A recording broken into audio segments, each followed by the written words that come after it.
What's good, YouTube? AMQ number 3. Remember, this is where I get asked questions and I answer them, whether they're things I think of to kind of give you insight into who it is that I am or what it is that I'm doing, or people ask me from other social media platforms, whether it's here, whether it's Instagram, whether it's TikTok, or any other platform, or any aspect of life, or if it's something that might be relevant, I'll share that in another video for the most part. So, what is the community you are building or attempting to build?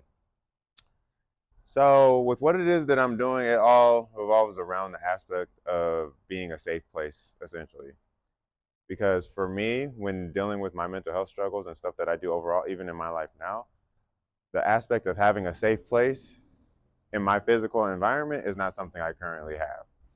I don't have people that I can just go up to and give them a hug consistently, knowing that whatever it is with like vulnerability or openness or things like that are going to be fully accepted. There are people, but they're not somebody I can just call up to and go see them in a matter of like minutes, per se, or even hours.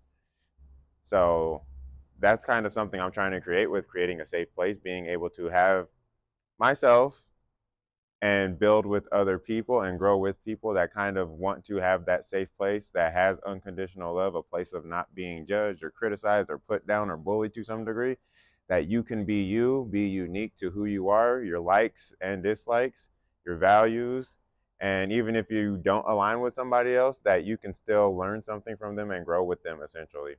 And so with having a community like that, we all have certain things we bring to the table, skills, um, things that would add value for others to learn from as well, and to be able to just help each other out and support each other. So you think of if somebody's going through something, you have not just one person, but you have a whole community of people that are there uplifting you, blowing you up with messages, unconditional love, support, positivity, inspiration, motivation.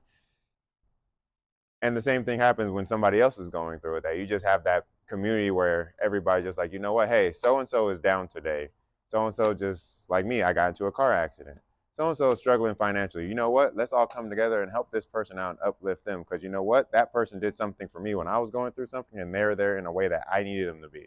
So I'm going to do the same thing for them. It's not something I'm going to hold against them or use in malice at some way, shape, or form later, but it is building a community like that. Now, this community that I'm building is not for people that are closed minded. It's more, you got to be open minded. You got to be willing to be a student of life and also understand where you are a master, or even if you're not a master, that you know you have value and things like that, and you can teach other people things. And even if you don't know, you're open to possibly learning things. At the end of the day, it's not like you have to be the best at something in order to have value or bring value, because sometimes we just need somebody who's there to listen and be supportive. Sometimes that's all we need so that we don't end up going down a dark path, to say the least. And so I know for me, since I'm kind of breaking it down in a way that kind of, I guess, resonates with me, putting myself out there on camera, I know everybody that I'm talking to and trying to build with isn't in the same way. I'm not either. I'm still learning and growing. My thing is, I'm not as concerned about what other people think and putting myself out there in that way. And I know at the end of the day, worst case scenario, death happens.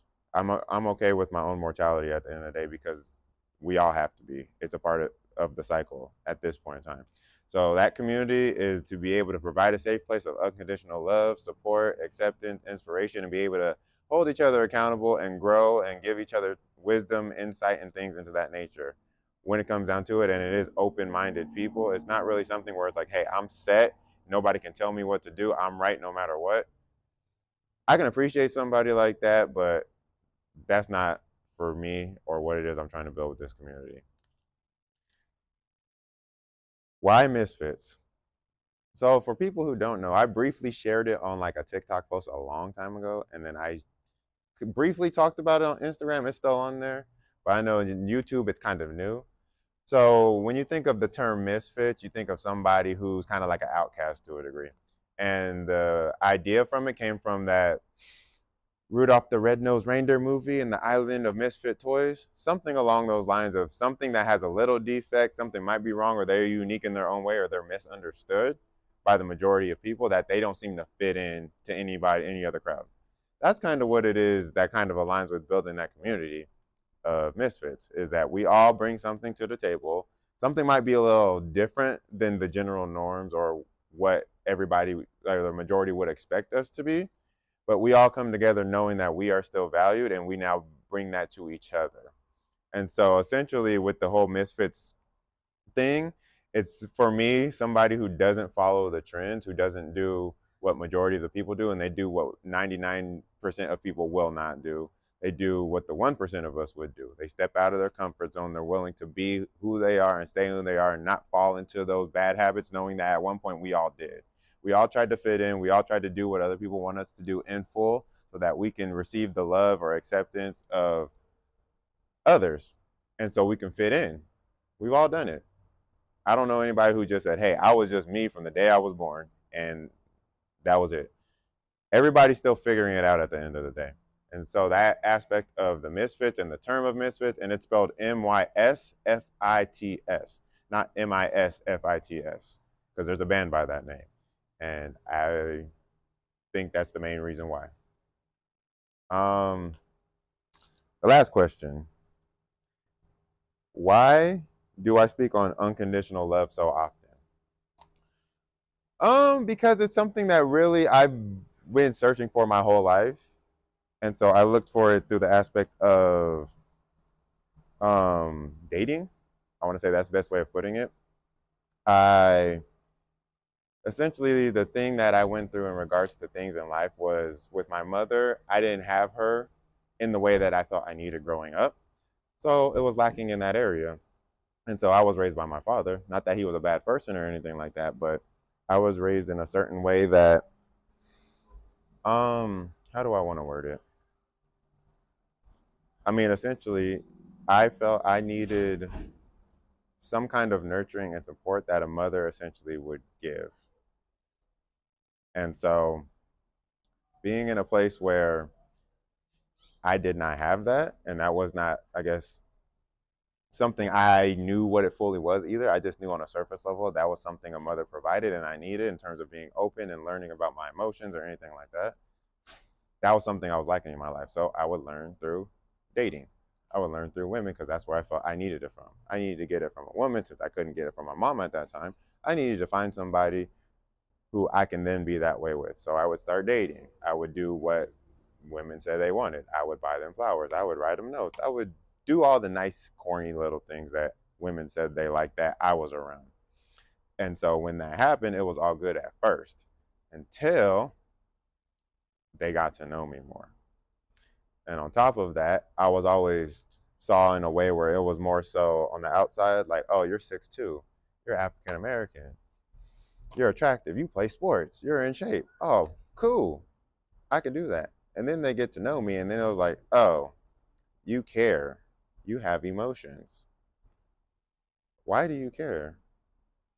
And so for me, it always kind of took me down a darker path of like, okay, I did what people wanted. I looked for something that kind of, it resonated with me, like it fit in with me. And it seemed like I was people pleasing or kind of just trying to fit in to be accepted by them, where I wasn't. I understood the concept of being with that specific individual and basing our relationship specifically on the relationship between one person and myself.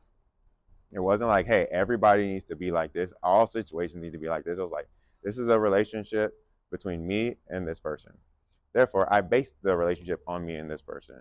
It wasn't what everybody else thought or anything like that. The outside things, they bothered me at times when people talk about people's looks or how we did what we did, the dating, all that kind of stuff. And sometimes it affected me because at the end of the day, outside things affect us, especially if it's from people we care about. So at some points, it would influence me to either break up with somebody or I didn't fit into a certain mold of what they were used to, which I come to understand a lot of people grew up in dysfunction. So they were looking for that in a partner, not knowing it initially. So then when I would be nice to them and want to get to know them and understand them on a deeper level, it kind of didn't make sense. It was just like, why don't we just do these things like everybody's supposed to do? Or you're too boring, you're too nice. All right, cool. So it got to those points where I was just like, I was confused. It made no sense. And then went down the path of the self-harm and cutting myself. But I'll get to that in another video. The aspects of unconditional love for me came down to the lack of that support, empathy, nurturing thing that I think I expected from having a mother involved. And so because I did not have that, I went looking for it in other things. And so now fast forward to where I am now, where I do not look for that particularly in a partner. I understand I can have it with a partner and that's good, but it doesn't have to be solely from that place. It could be from other men. It could be from other women that can be friends or stuff like that. It could be just from a support system where at the end of the day, you can love people for who they are, support them, be encouraging to them, be open and vulnerable with them, and people give that energy back to you and give you insight, put you in the right place because sometimes you are in the wrong when it comes to stuff. But it doesn't stop them from being kind to you, accepting you for who you are. Whereas when I dealt with stuff before, it was if I was in the wrong or if something was wrong on their end or anything like that, it was like, no, I don't love you no more. I don't want to be with you no more. I don't want to be friends with you no more because this happened. It's not like, okay, we work it out, we figure things out, and we're open and honest and just bouncing ideas off of each other, working with our circumstances, and we just build and grow from there. And that's essentially all this works into what it is I'm trying to build with this community that I'm working with is to be able to unconditionally love, accept, support each other for who we are, uplift each other, motivate and inspire each other to do better. And when somebody is down, we lift them up. We don't put them down or kick them out or do anything like that unless they are causing some kind of harm. Because at the end of the day, you got to think of things like a business as well. If you bring somebody in any aspect, that they are now hindering the growth of other people because they're jealous, they're envious, whatever it is, then yes, changes will be made. But at the end of the day, that's kind of where it comes to where I talk about the unconditional love as it's something for me that I'm looking for in fulfillment at the end of the day. But it doesn't have to just come from a partner or from my mother. It can come from anywhere at this point. And that's my AMQ for the week. So thank y'all. I love y'all and I appreciate y'all. I'll see y'all next week.